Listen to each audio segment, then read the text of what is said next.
It's that time again, and I don't mean fall. It's time to do a flip through of my latest completed art journal.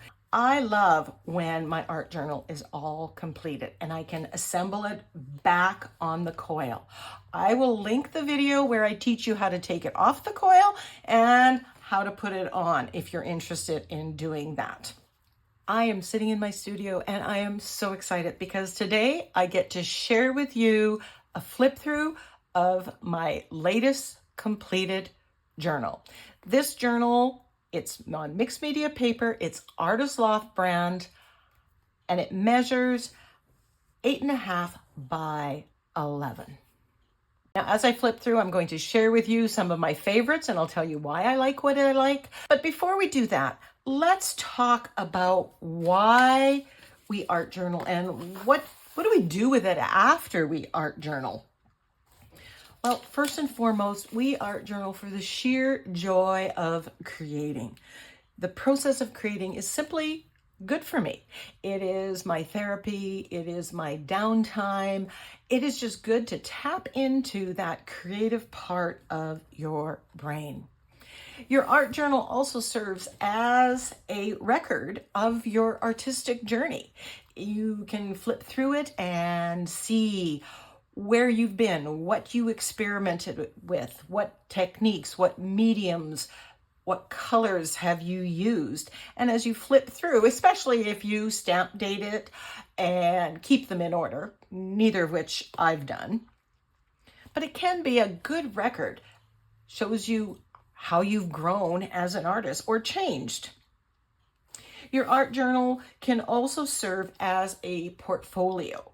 If you are making it for friends or you are doing commissioned work, people can flip through your art journal and you can have a conversation about what they like, what colors, what patterns, what really draws them in.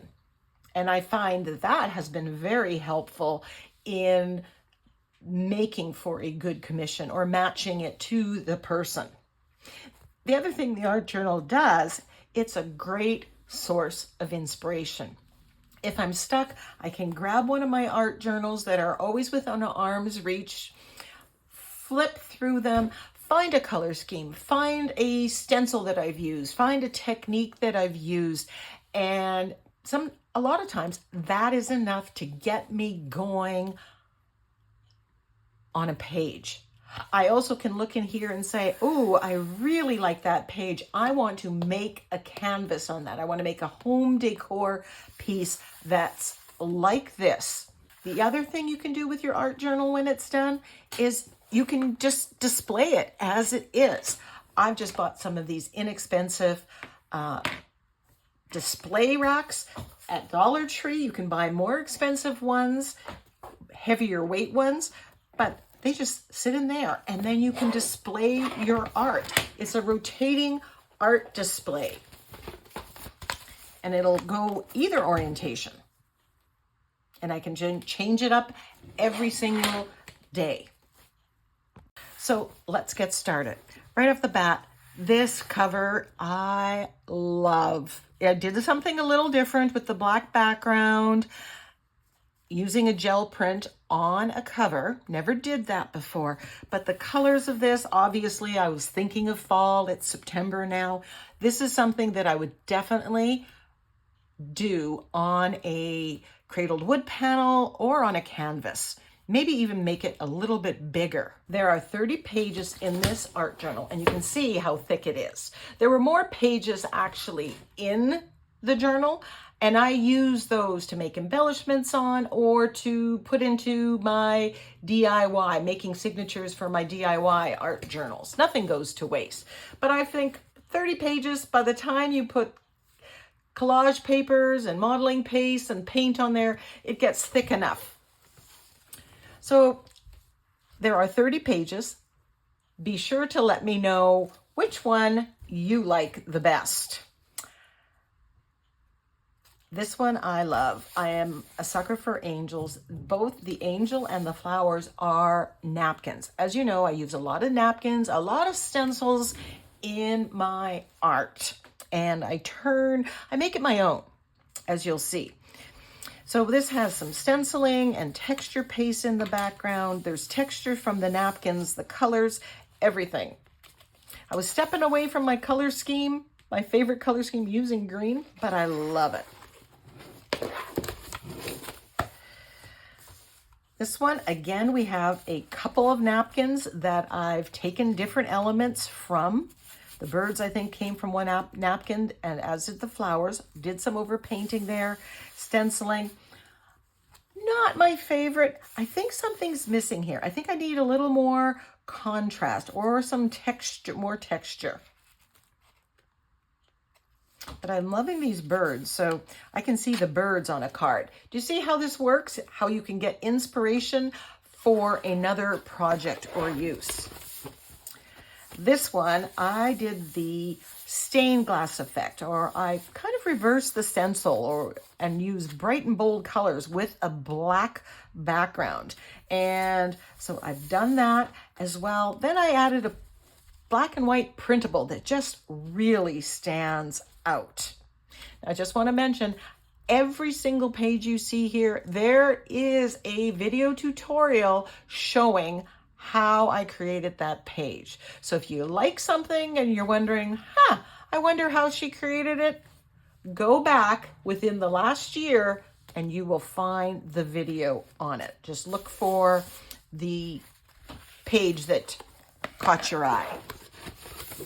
This one, another napkin. We have texture on here. The color scheme, again, not my favorite.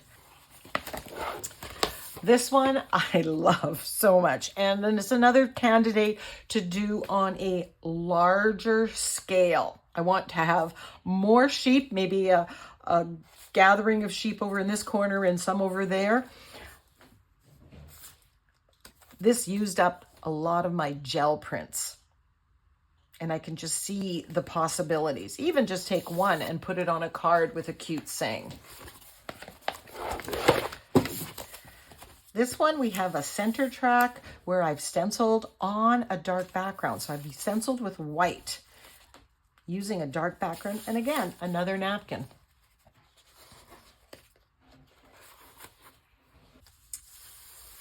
The birds here were a napkin, matching it with stencils. So we have leaves here. So I chose a stencil that has leaves.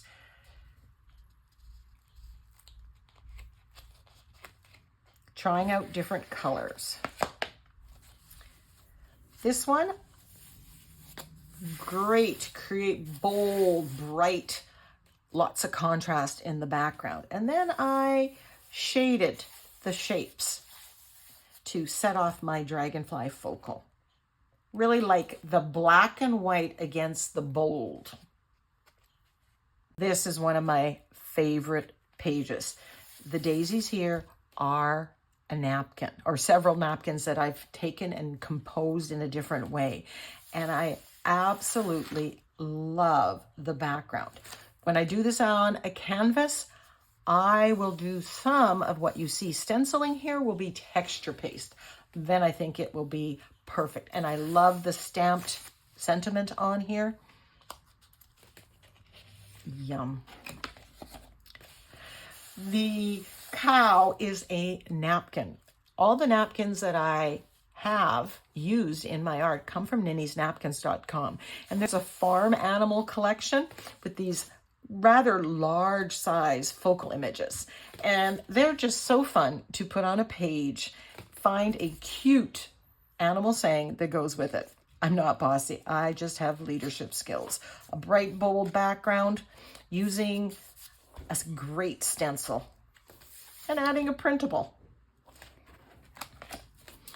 One of the things that I got into this last year was grid journaling. And this is an example of one of the grid journals that I did with circles. So I can see myself coming and saying, okay, I like this one, and taking this and putting it on a card or an 8x10 canvas. Here's another one with one of those animal napkins. Live like someone left the gate open.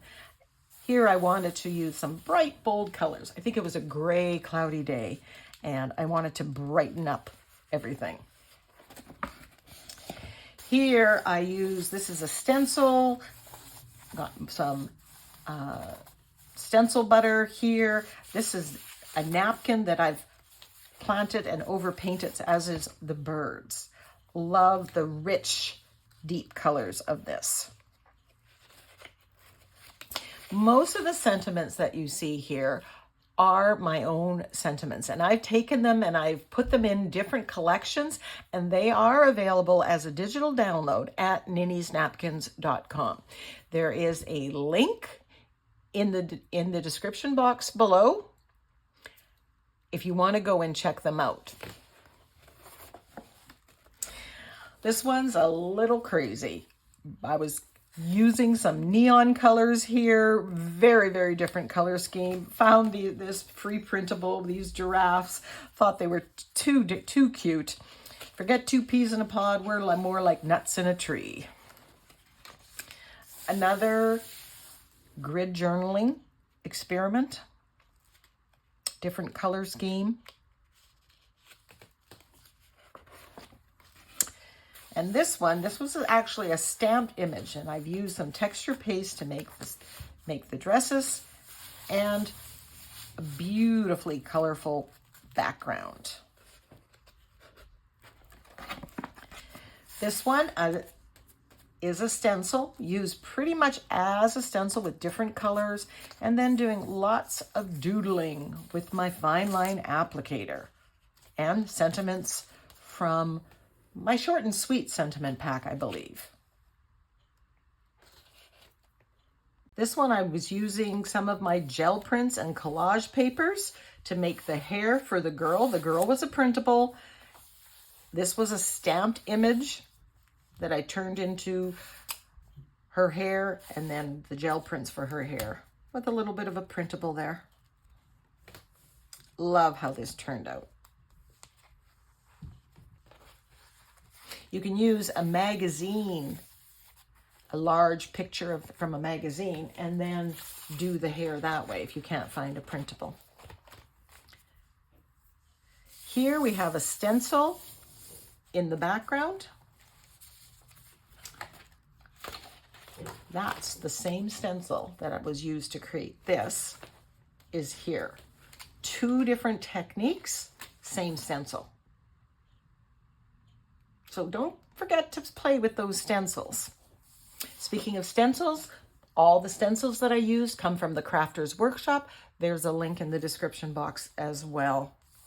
And my Julie Nutting dolls, love using them as focal images on many of my pages.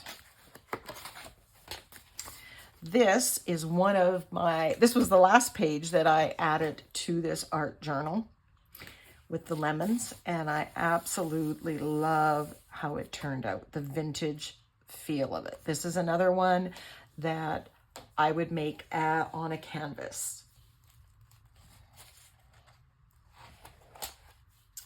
Magazine pictures with printables, or just magazine pictures, they're a great source of images, and you can add them together.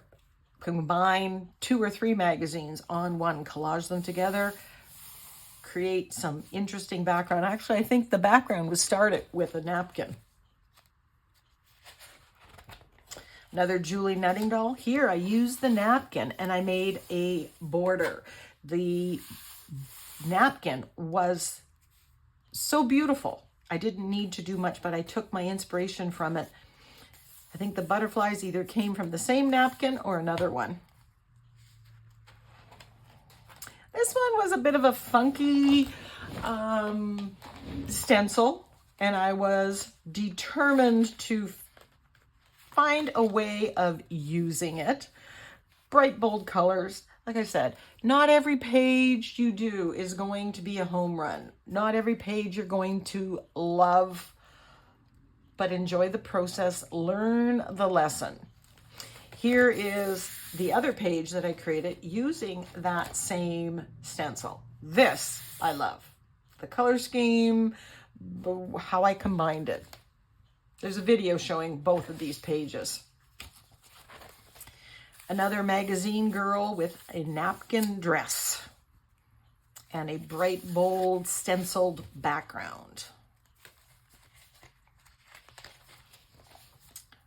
Magazine girl So when I get magazines, I ask friends if they're getting rid of them, or even go to a thrift store and get magazines. I just rip out pages that have interesting people, interesting colors, and I keep it in one big folder, which I go to periodically, and then I can add it to a colorful background. This background was created using the saran wrap technique. This, I'm thinking, is probably the first page that went in here, because this would have been like last, December, winter. Basically 3 different signs using collage papers, gel prints. Here's another one with a bright, bold, stenciled background with a magazine girl and a napkin flower. Find joy in the journey. That's what we have to do when we create art. Find joy in the artistic journey. This one, a bit of a hot mess.